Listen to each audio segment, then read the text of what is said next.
have just gotten through the longest year of my life so far.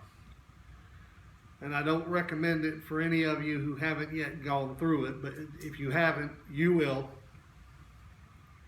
Or somebody will after you're gone. But enough of that.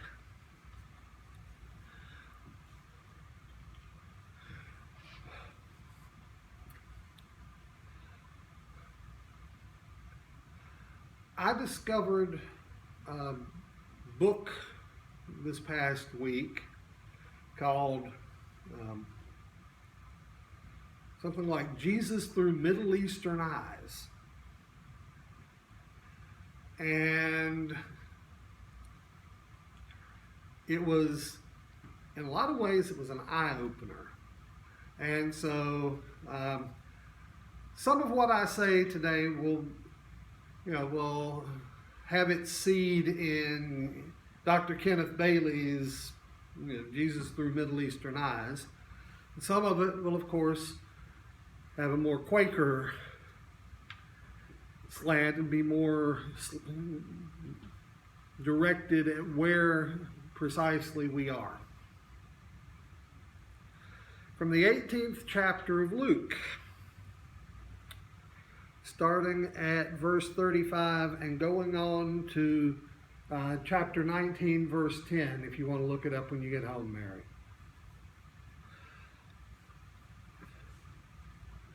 And I'll take that in two parts. The first part is about a blind man. Now, as Jesus drew near to Jericho, there was a blind man sitting at the side of the road begging. And when he heard the crowd going past, he asked what it was all about, and they told him that Jesus the Nazarene was passing by. So he called out, "Jesus, Son of David, have pity on me." The people in front scolded him and told him to keep quiet, but he shouted all the louder, "Son of David, have pity on me." And Jesus stopped and ordered them to bring the man to him. And when he came up, Jesus asked him, "What do you want me to do for you?"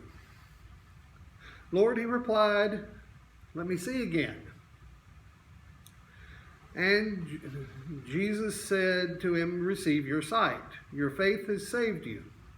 And instantly his sight returned, and he followed Jesus, praising God, and all the people who saw it gave praise to God for what had happened.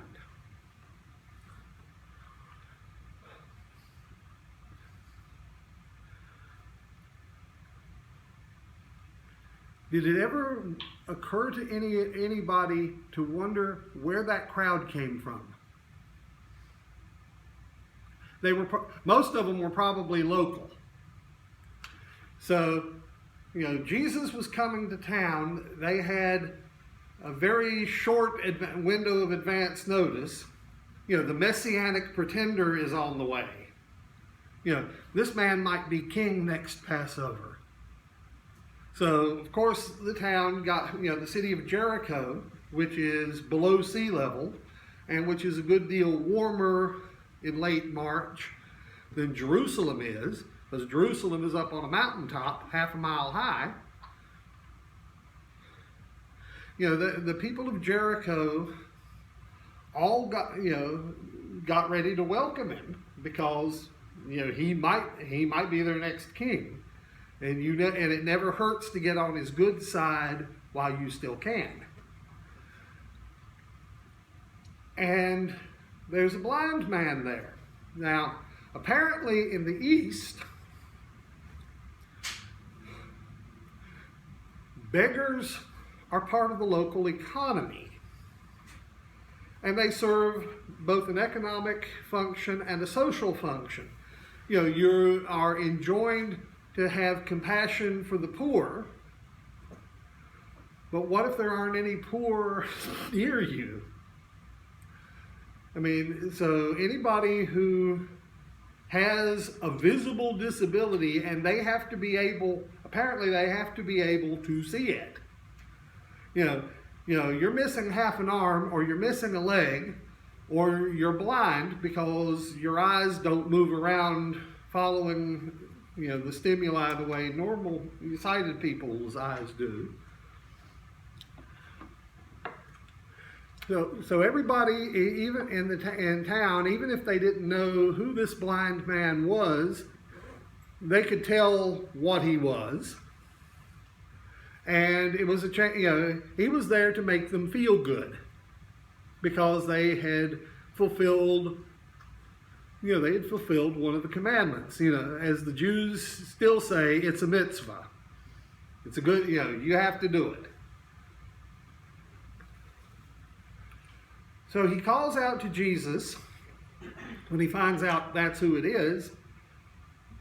And the title he uses, Son of David, is used only by the Syrophoenician woman who comes to Jesus up in Tyre and asks him to heal her daughter.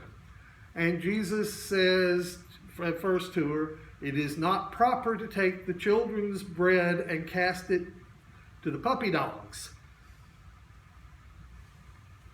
So only in those two places, in Matthew, Mark, and Luke, is that title, Son of David, used. And Mark tells us a couple of things that Luke doesn't, for whatever reason. Mark calls the blind man Bartimaeus, which doesn't give us his personal name. It doesn't give us his first name. It gives us his last name. Timaeus would have been his father. And if it was a hybrid name of Aramaic Bar and Timaeus, which is Greek, then it would mean something like honorable son or son of the honored one. If it was from Aramaic all the way through, it could mean son of the unclean one. It may be that Luke didn't know the name, or, well, no, actually, he knew the name because it's in Mark and he had a copy of Mark. He might have decided, for whatever reason, that it wasn't that important. Mark also tells us that when the crowd hears him calling out to Jesus, they're a bit stronger in their language to him than is represented in Luke. The Greek word in Mark essentially says that they told him to shut up. And so Jesus stops and he orders the man to be brought to him. So he's already acting like a king. And the crowd that has oppressed the man, they've marginalized him, are made into courtiers, and they have to go and bring him. So that's a slight slap on the wrist. You shouldn't treat your brother this way.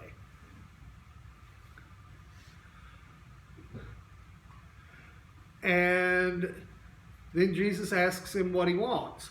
Well, Jesus, like anybody with eyes and sight, could tell the man was blind. The question is, was he born blind? Now, if I remember my Gospel of John correctly, when Jesus heals the blind man there, he comes up to the blind man and asks him, "Do you want to see?" My suspicion in this case is that Bartimaeus, or ex-Bartimaeus, no first name Bartimaeus, may have lost his sight after he had already been seeing for a while. And it might even have been fairly recent, because he wanted to be found. in order for God to come to you, you've got to want to be found. And you just ask Jonah. Jonah didn't want to be found. He ran off in the opposite direction to the one God told him to go, and God came after him. And eventually he considered to be found. The reason that I say that this beggar may have had sight all the way up into his adulthood. If you've ever seen how many of you have seen My Fair Lady? Okay, a fair few. Remember after the embassy ball and everybody, you have this foreigner who proclaims that Eliza Doolittle, the poor Cockney flower girl, was a Hungarian princess. And she has done this wonderful thing. She has learned to speak properly and to act properly. And then you come to the question that had been put off until then. Okay, what now? And Eliza asks, Henry Higgins, the dialectician and grammarian who's been teaching her, because it was a bet between him and one of his rich buddies. She asks him, "What's to become of me? What am I fit for? What have you left me fit for?" Because she obviously can't go back to selling flowers in Covent Garden. And you don't get any sense of that with this blind man. So he wants to see, he wants what Jesus can do for him. So one suspects that he might actually have given it some thought, and that he already knew how to make his way. He just needed a little help to go back to doing it.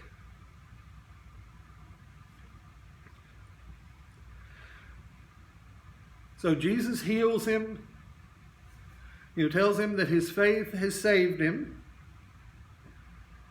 in the sense of has made him whole, has made him sound physically.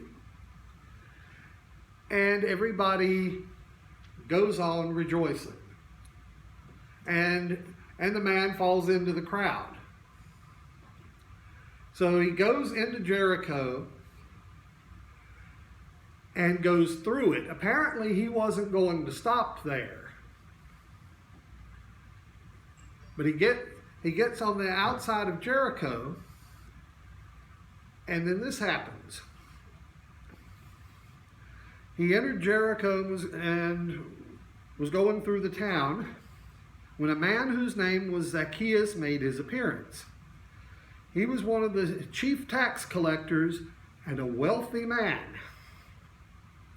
He was anxious to see what kind of man Jesus was, but he was too short and could not see him for the crowd. So he ran ahead and climbed a sycamore fig tree to catch a glimpse of Jesus, who was to pass that way. When Jesus reached the spot, he looked up and said to him, "Zacchaeus, come down. Hurry, because I must stay at your house today." And Zacchaeus hurried down and welcomed him joyfully. They all, that would be the crowd, all complained when they saw what was happening. "He's gone to stay at a sinner's house." But Zacchaeus stood and said to the Lord, "Look, I'm going to give half of my property to the poor, and if I've cheated anybody, I will pay him back 4 times the amount." And Jesus said to him, "Today salvation has come to this house, because this man too is the son of Abraham. For the Son of Man has come to seek and save what is lost."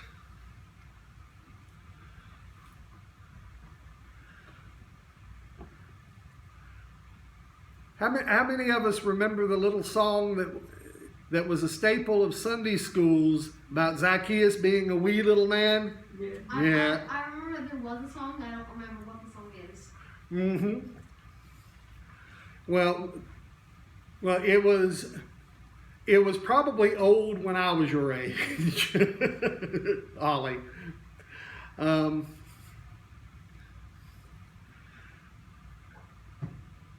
You have to pay attention to the undercurrents here. Okay. Zacchaeus was not only a tax collector, he was one of the head tax collectors. And he was very rich. Now the Romans privatized their tax collection. And what they did was they gave their agents, who were called tax farmers or publicani, publicans, if you grew up reading the King James Version or hearing it read from the pulpit, they gave them a target amount that they had to submit at the end of a certain period. And whatever they collected beyond that was for them. Can we say the door is wide open for corruption? One reason that Zacchaeus climbed up in the tree, well, yeah, he wanted to see Jesus, but on the other hand, he didn't want the crowd to see him. He was the town collaborator, and they knew how to deal with him. I mean, as soon as he was recognized, a quick knife blade through the ribs into the heart, and that would have been that. And the crowd would have melted away, and nobody would ever have known who did it.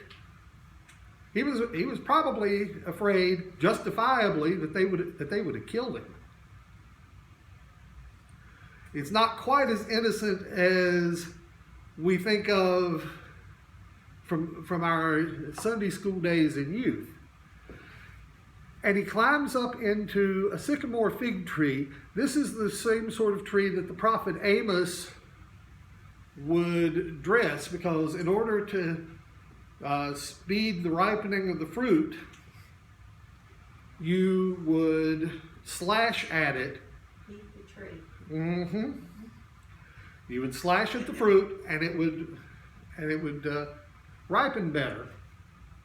And it has low spreading branches, so much so that yes, it's ornamental for shade and good for shade, but the rabbis of a slightly later era, probably going back to the Pharisees, wouldn't let it be planted in town, because if anything that wasn't kosher happened under that tree and anybody who passed under it was unclean. So this was on the other side of Jericho. And at the very least, what the crowd expected Jesus to do was to stop and say, Zacchaeus, you've been bleeding God's people dry. You have enriched yourself off of their pain and their suffering. You need to go up to the temple and undergo purification and stop what you're doing and give back what you've stolen. I mean, the Jewish Mishnah, which was a very early law code from about the 3rd century or so, makes it all right to lie to tax collectors. And the Romans didn't think that much more of them either. How many of you have heard of the Emperor Vespasian? He was the general who was in charge of reconquering Judea when the Jews revolted. He and his son Titus did it, and then Vespasian was unexpectedly proclaimed emperor, and Titus was left to finish the job, and Titus essentially destroyed Jerusalem and burned down the temple. Well, Vespasian's father was a tax farmer. and he was made fun of because of it. So the Romans didn't like him that much either.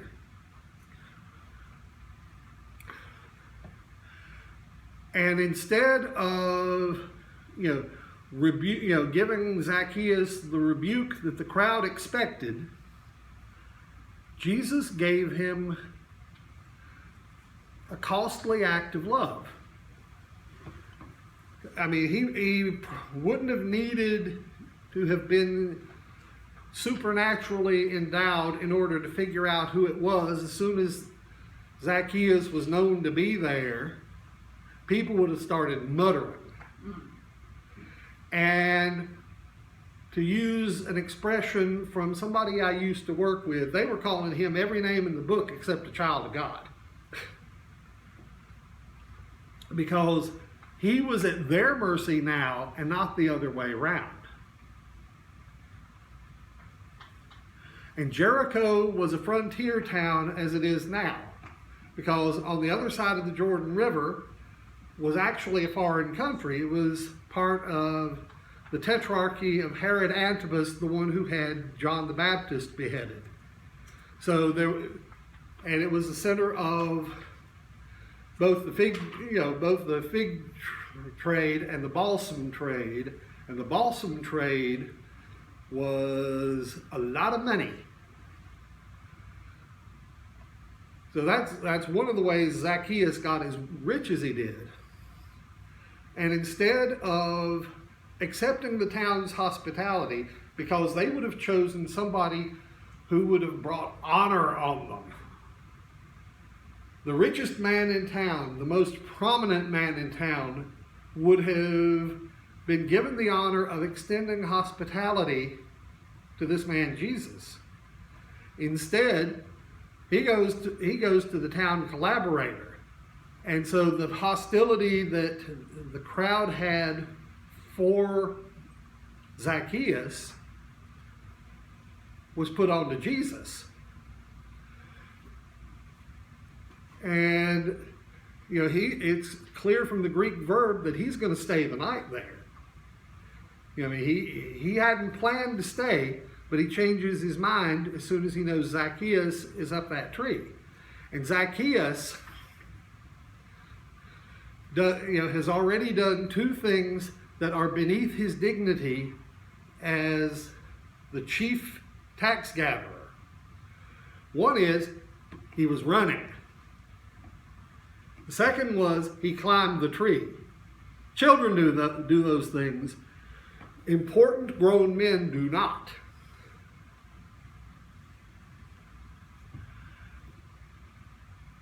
And so Zacchaeus was not willing to be found by the crowd, but he was willing to be found by Jesus. So he comes down and he welcomes Jesus into his home.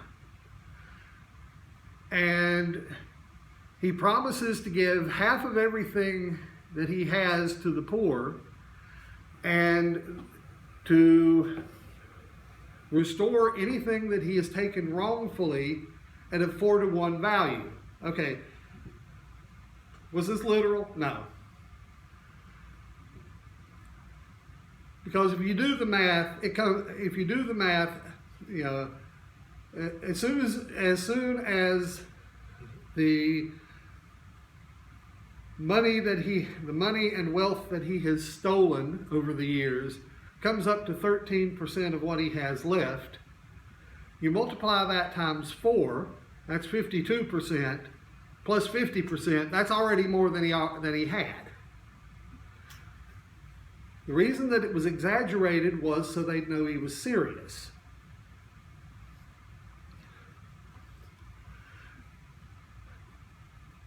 And Jesus says, today salvation has come to this house, because this man too is a son of Abraham. Okay, salvation has come to this house not only spiritually, but also literally, because it undoubtedly saved his life. He is already given a mission to fulfill. You right the balance. You give back anything that you stole. You make restitution. And why? Because the Son of Man has come to seek and save what was lost.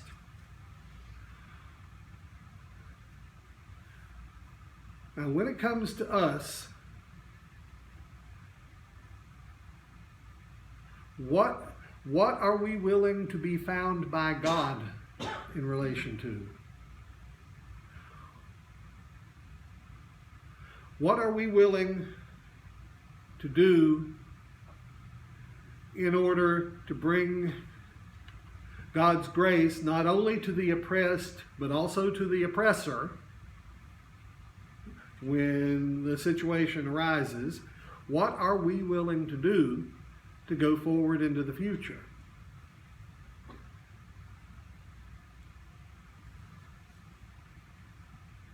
In a sense, we all climb up our own sycamore fig tree with big spreading branches and larger than average leaves. We hide from the world while we wait for God. Are we willing to go forward with what God tells us? And do we have a sense of what God is telling us? Or have we decided what we want him to say already? And it's very difficult to hear what God is saying to you if you've already decided what you want him to say.